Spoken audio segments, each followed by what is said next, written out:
The most expensive motorcycle ever manufactured. We are back with our Every Manufacturer series, and this one is a fun one, guys. We're looking at the single most expensive motorcycle from every manufofacturer's history. Now, I know you might think that from this title that we're only going to be looking at new motorcycles. And obviously, on some level, it is true that high-end, ridiculously expensive, often limited models, that is a somewhat recent thing. But because of inflation and other factors, some of the bikes on this list might surprise you. So make sure you stick around, especially till the end. So remember, we're looking at the most expensive model to come out of every manufacturer ever, not what bikes have sold for, in the aftermarket or later on. So it's not going to be some, rare knucklehead for Harley or, a Honda CB750 that maybe Steve McQueen owned. No, these are the motorcycles that were incredibly expensive right out of the gate from the manufacturer. And as you know, if you've watched this series at all, we only look at companies that are still in existence in some way today. Otherwise, it would be impossible to cover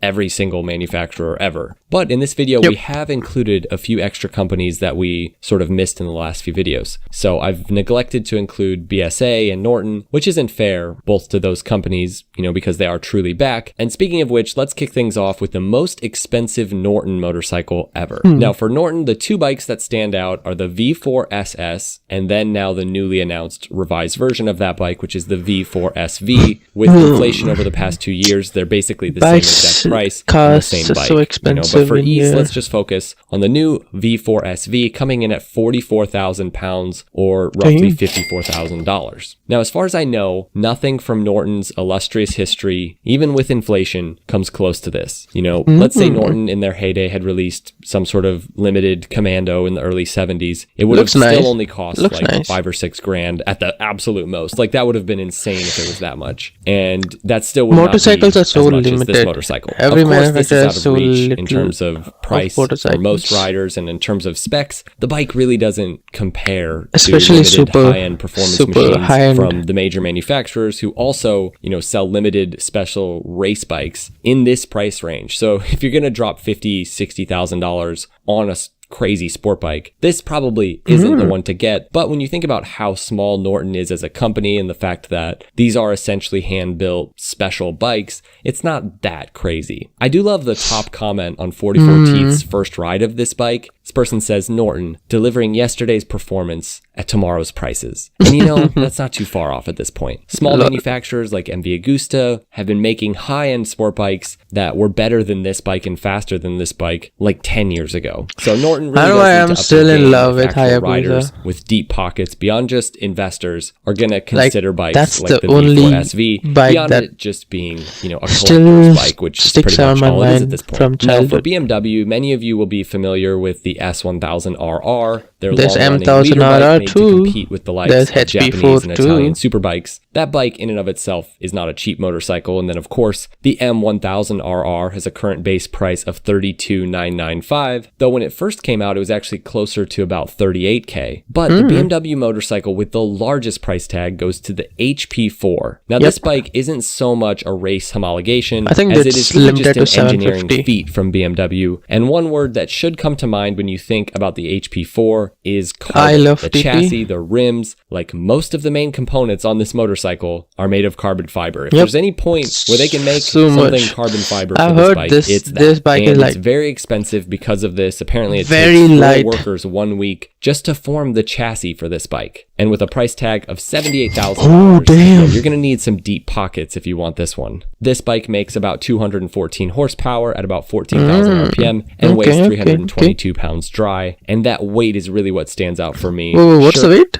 And weighs 322 pounds dry. And that weight is really what stands out for me. Sure, it does make a bit less power than, say, a $100,000 Superleggera, but somehow, namely that carbon fiber, this bike weighs less than a Superleggera. So it really is an incredible feat. Just use kilos. If you have just use 80 grand kgs, literally laying around, buy one of these, leave it in its crate. We'll talk about this with a lot of these bikes, but just leave it in its crate and sell it in like 15 years, and you will make a pretty penny on it. Now, it starts to get difficult because we're looking at a company that that has had their fair share of ridiculously expensive limited edition motorcycles. The original Super Mono cost about $30K in its day, which rounds up to over $60K in today's money. The recent Super Leggera obviously was $100,000, and that may be the one that draws your attention, right? There's no way Ducati has ever made another bike that was that expensive, right? Well, you're almost correct. But the original Desmosedici RR, when inflation is factored in, was technically more expensive at $72,500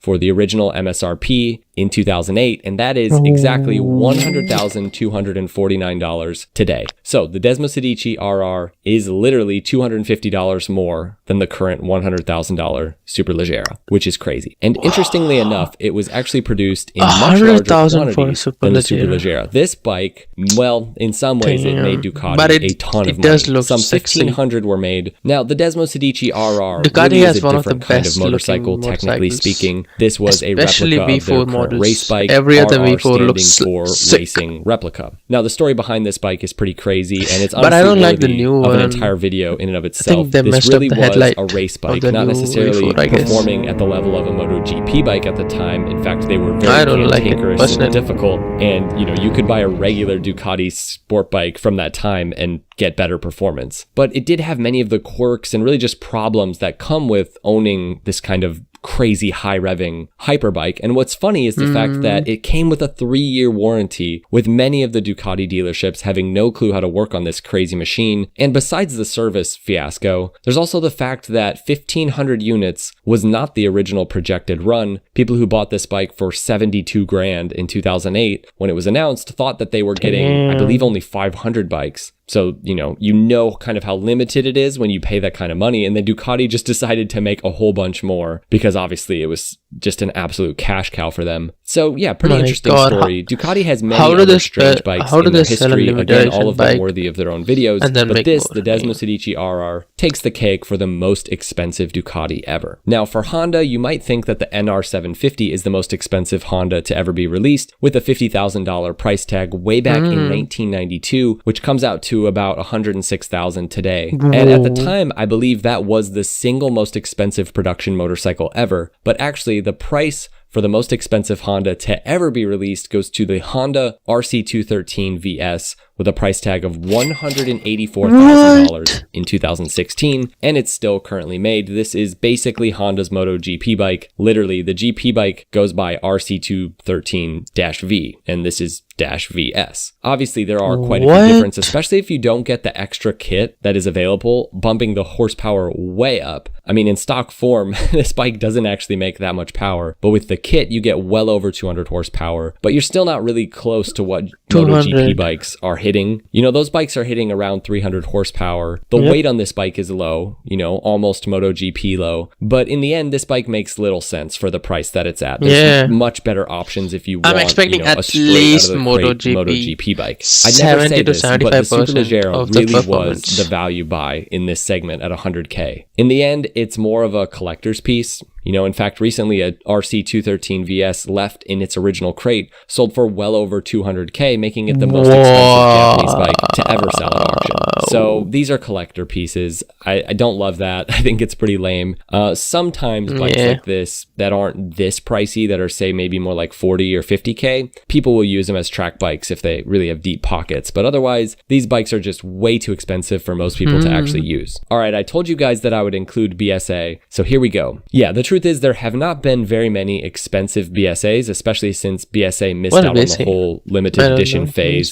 BSA obviously just came back, whereas companies like Norton and, Triumph and Royal Enfield all kind of lived through that. So we're going back to a time and a period when BSA really was on top, selling at least some expensive limited machines. The most limited, and I would assume most expensive, as it's quite difficult to get numbers for original prices for motorcycles from the 50s and 60s, would have to be the BSA Gold Star. Now, I've found very little stats on its price. There's not much info out there, but I do know that upon its re-release in new trim after World War II, the Gold Star cost a whopping £211, which equals out to over $9,000 today. But that was the 350cc version, and the later 500cc version, reaching its pinnacle in the DBD form, would have had to cost like way more than that. Probably the equivalent of like $15,000 today. And then you have also the limited race versions of these bikes made for teams. The Gold Star is the greatest, most exclusive, most race-oriented bike that BSA And the thing has about ever motorcycles had. is there's so little you can design about it. Which still were more affordable. You can just add more never frames, hit these kinds of numbers and were never as limited. I mean, it was almost impossible to get a Gold Star in the United States, and that's why there's just so few of them really left. difficult. So who knows? Maybe a limited edition Gold Star 650 currently will come out and beat those prices, but I really doubt it. Next up, we have Suzuki, and this is one of the most difficult companies to nail down for this. It's not that Suzuki doesn't have or hasn't had some expensive bikes in their lineup, though normally Suzuki is kind of known for having affordable options in every segment, but really it's the fact that Suzuki doesn't release these extremely exclusive, high-performance, ridiculously priced machines. Back in 1986, Suzuki sold a very limited edition version of their original GSX-R 750 very shortly after it was released, and less than 200 were made, but even that bike was the equivalent of about 17 grand today, so it's not that crazy. Suzuki also doesn't offer a bike that's essentially the same as their MotoGP bike like so many other companies do. I mean, they're such cheapos. In order to avoid taxes, Suzuki is actually destroying some of their leftover MotoGP bikes, literally crushing history just to save a few bucks. Now, as far as I know, the limited edition Hayabusa, known as the Bol d'Or, of which only 100 were ever made, was about $28,000, but it was only available in France. And I think, I could be wrong, but I think that's the most expensive Suzuki ever sold. I'm not 100% sure. Regardless, how crazy is it that the most expensive Suzuki isn't even really over 30 grand? Suzuki's not exactly a high roller when it comes to these expensive production bikes. Oh, also, I know many of you are going to point to the complete carbon AEM Hayabusa, and I don't think that's a production motorcycle made by Suzuki in-house that was for sale. I think that was just sort of a custom bike. Let me know if I'm wrong about Suzuki though, but I couldn't find anything else other than this. Next up, we have Moto Guzzi, and I believe the most expensive Moto Guzzi bike goes to the limited and ultimately shut down MGS-01, which cost about £20,000 at its release in 2005, which is about £35,000 in today's money. This was a limited Moto Guzzi race bike, not just the most expensive, but also one of the weirdest motorcycles to ever come out of the Moto Guzzi factory. Only 150 were ever built in total. This was a true race machine, probably the most Italian thing Moto Guzzi has ever made. Very red, very fast, very torquey, and very exclusive. This bike is tricked out with everything that you'd expect from like a Ducati or MV Agusta from this time. It repped 122 horsepower and 83 foot-pounds of torque, and the goal was to create a road-going, sort of less performance-oriented version. Ultimately, that project would be scrapped and Guzzi would go back to making more Guzzi-like bikes, which is kind of a shame if you ask me. I think it'd be really cool if Moto Guzzi had sort of a sport bike in their lineup. But yeah, the MGS-01, very interesting bike and very expensive in its day. Now, based on my extensive research, there are a few bikes in Yamaha's history that get close to this one, but I think in the end, the 1999 YZF R7, which was $32,000, which is just over $57K today, is the most expensive Yamaha of all time. How much is limited to 500 units, and not to be confused with the current, rather contentiously named Yamaha R7. This was basically a race homologation bike. This was Yamaha's race bike designed for World Superbike. And if you're into sport bike collecting, this original Yamaha R7 is sort of one of those holy grails up there with the RC30. And, it is really starting to fetch some crazy prices even now if you did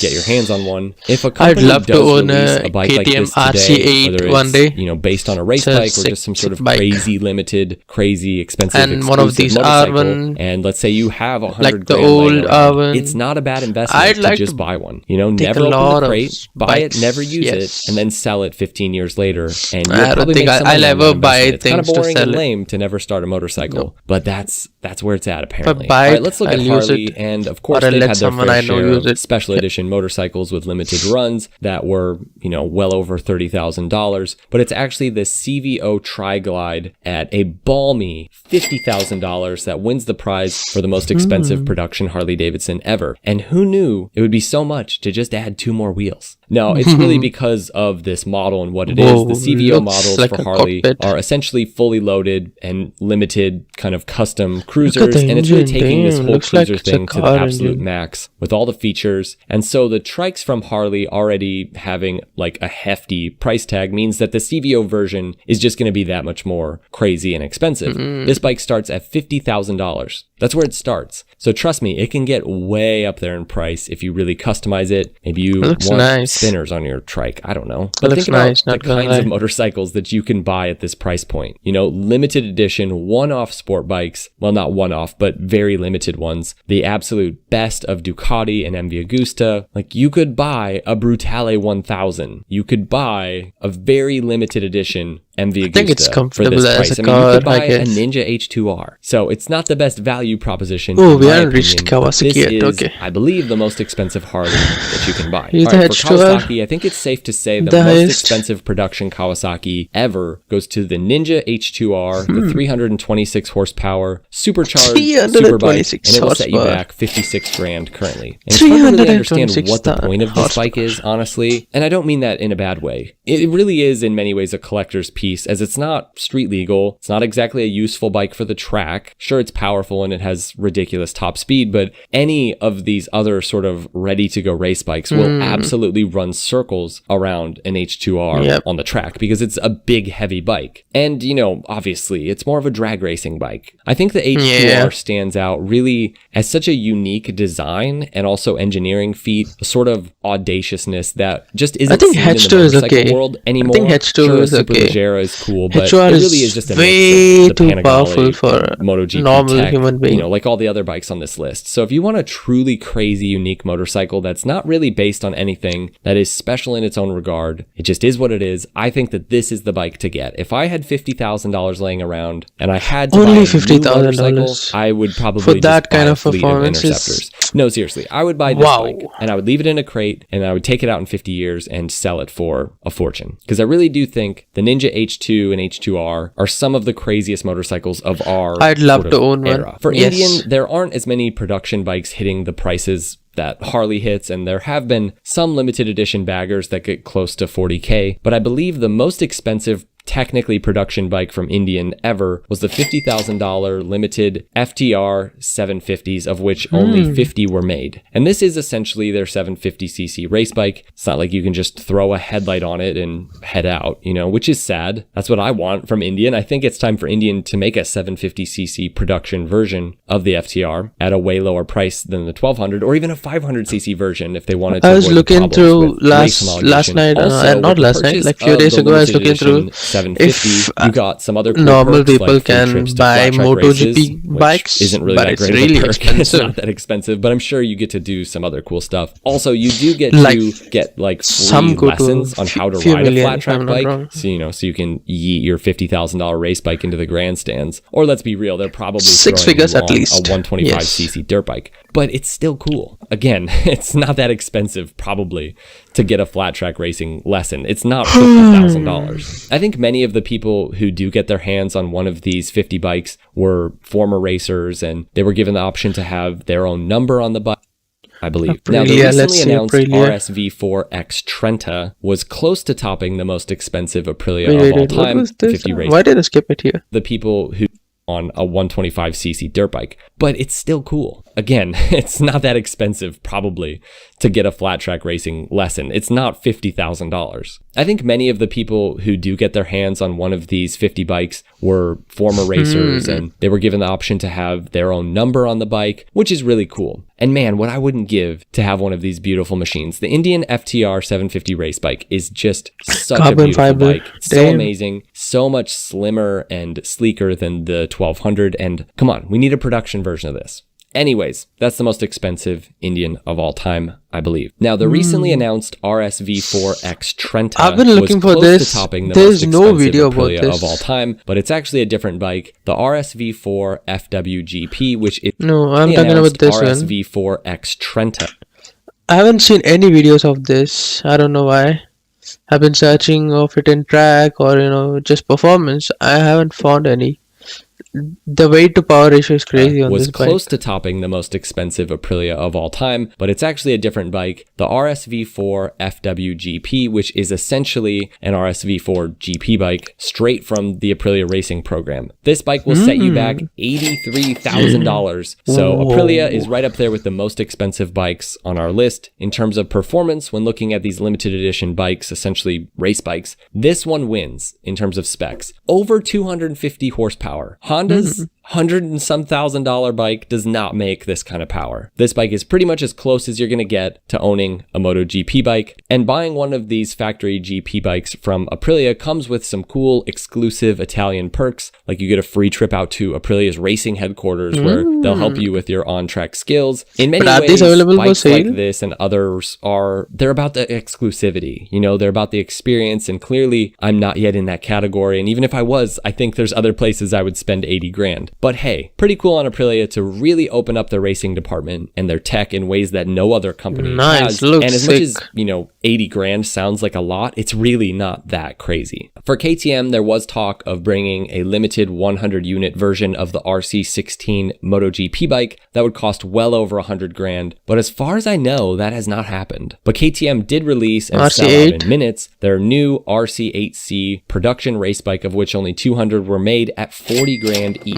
Now, this is actually really similar to what you get from the company Kramer. In fact, you might actually get a better bang for your buck just getting a Kramer, which is essentially KTM Dukes, tricked out for local racing. But, as with many of these, it's not the racers that are spending the big money. The RC8C is not a production version of a race bike, but rather a race version of a production bike with a tuned Duke 890 twin. Obviously, it's more than just that, but it's hard to see, again, why people are spending so much money to get a race version of this when you could get a race version of this by going other places. I mean, it is a great bike for local racing, no doubt, but there's just cheaper ways to go about getting this exact bike if you are needing a really great track bike for local sort of class racing. Again, the Kramer is essentially the same thing at a fraction of the price. But I digress. That's the most expensive KTM production bike as far as I know. Now, Triumph is a company that hasn't really indulged in the game of high-end limited edition bikes. In fact, Triumph does more affordable limited edition versions of their bikes that just have slight changes from the production versions. I mean, the limited edition Daytona Moto 2 bike was still only like 17 grand. I believe the Rocket 3 GT221, which cost 25K, is the most expensive production Triumph ever. The newer one looks so bad. Or on any of these, it is hard to find this information. Some of these brands, I just sort of know their history better. But as far as I know, Triumph hasn't done this crazy high-end limited edition thing. The older one looks so beautiful. I believe this bike is the most expensive production bike ever. Now, obviously, this is based on the Rocket 3 GT, which is just the Rocket 3 with some touring specs and mods. The 221, however, comes with a special paint and graphics, and I have to say, it is a nice looking bike. Triumph does this really well. I really like the Rocket 3, actually. I think it's a cool bike. If I were going to buy a touring bike with a bit of a sort of cool factor versus all of the underpowered road sofas that you get from other manufacturers, this is the bike I would get. And who does not want to own the biggest engined, torquiest motorcycle in the world? I think Triumph just isn't in a place to build $100,000 3 GT221, which costs 25K, is the most expensive production Triumph ever. I think this is 3,000 or on any of these. It is hard to find this information. Some of these brands, I just sort of know their history better. But as far as I know, Triumph hasn't done this crazy high-end limited edition thing. So I believe this bike is the most expensive production bike ever. Now, obviously, this is based on the Rocket 3 GT, which is just the Rocket 3 with some touring specs and mods. The 221, however, comes with a special paint and graphics, and I have to say, it is a nice looking bike. Triumph does this really well. I really like the Rocket 3, actually. I think it's a cool bike, and if I were going to buy a touring bike with a bit of a sort of cool factor versus all of the underpowered road sofas that you get from other manufacturers, this is the bike I would get. And who does not want to own the biggest engined, torquiest motorcycle in the world? I think Triumph just isn't in a place to build $100,000 motorcycles in any form. They haven't been developing on the race side the way that, the big Italian and Japanese manufacturers have. And you do have to wonder when the Moto 2 class itself is going to go a different direction. Triumph just is not on the cutting edge of road racing tech. Like, the Speed Triple is the craziest race machine they make, but they can't can't make a $75,000 version of that bike, for example, because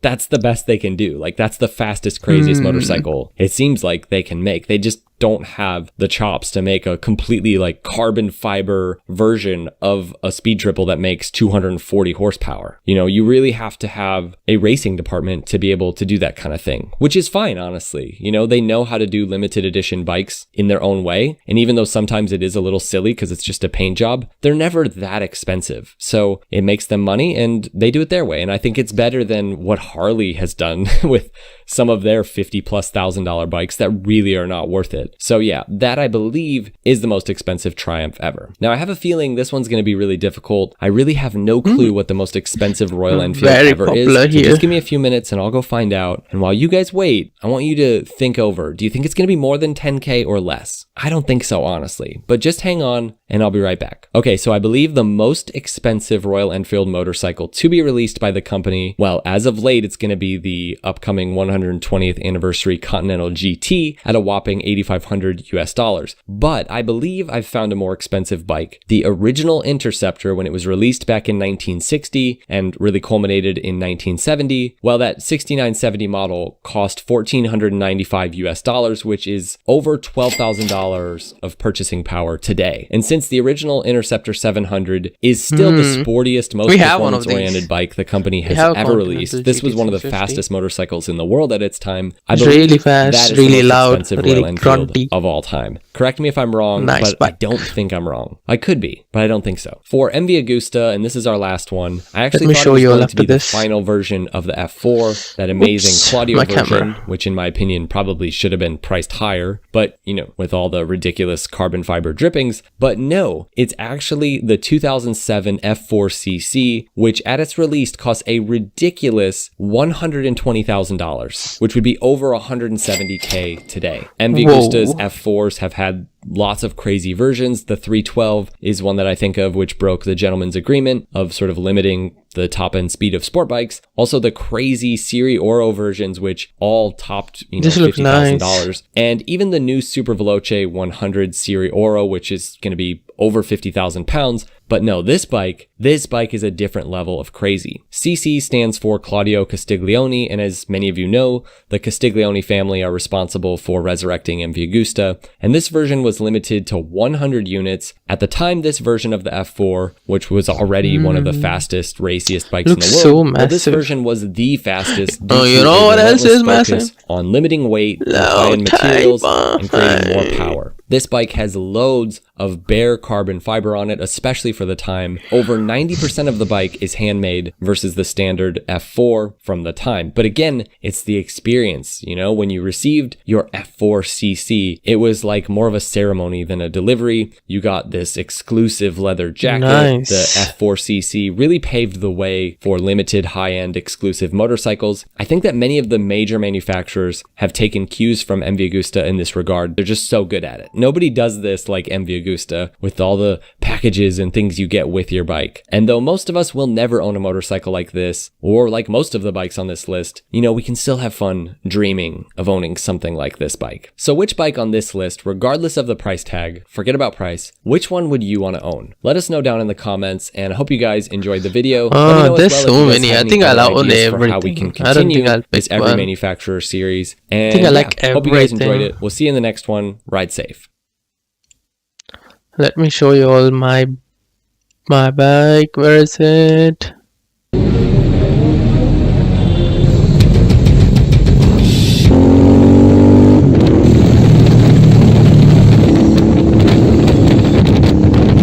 Okay, my battery died there.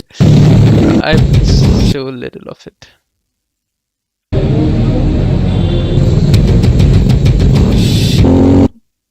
Oh, he revved it. I put music over it. My bad.